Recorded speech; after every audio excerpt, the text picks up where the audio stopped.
حکم نے خبر دی، کہا کہ میں نے ابن ابی لیلہ سے سنا، کہا مجھ سے حضرت علی رضی اللہ عنہ نے بیان کیا کہ حضرت فاطمہ رضی اللہ عنہا کو چکی پیسنے کی بہت تکلیف ہوتی۔ پھر انہیں معلوم ہوا کہ رسول اللہ صلی اللہ علیہ وسلم کے پاس کچھ قیدی آئے ہیں، اس لیے وہ بھی ان میں سے ایک لونڈی یا غلام کی درخواست لے کر حاضر ہوئیں، لیکن حضرت صلی اللہ علیہ وسلم موجود نہیں تھے۔ وہ حضرت عائشہ رضی اللہ عنہا سے اس کے متعلق کہہ کر واپس چلی آئیں۔ پھر جب حضرت صلی اللہ علیہ وسلم تشریف لائے تو حضرت عائشہ رضی اللہ عنہا نے آپ صلی اللہ علیہ وسلم کے سامنے ان کی درخواست پیش کر دی۔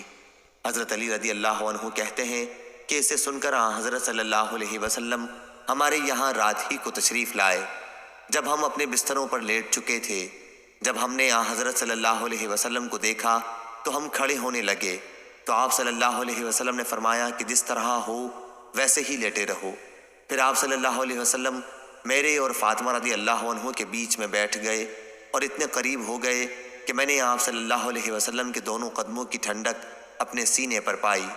اس کے بعد آپ صلی اللہ علیہ وسلم نے فرمایا، جو کچھ تم لوگوں نے لونڈی یا غلام مانگے ہیں، میں تمہیں اس سے بہتر بات کیوں نہ بتاؤں۔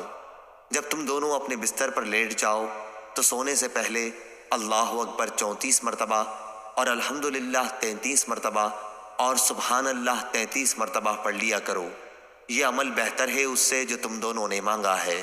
صحیح بخاری حدیث نمبر 3113۔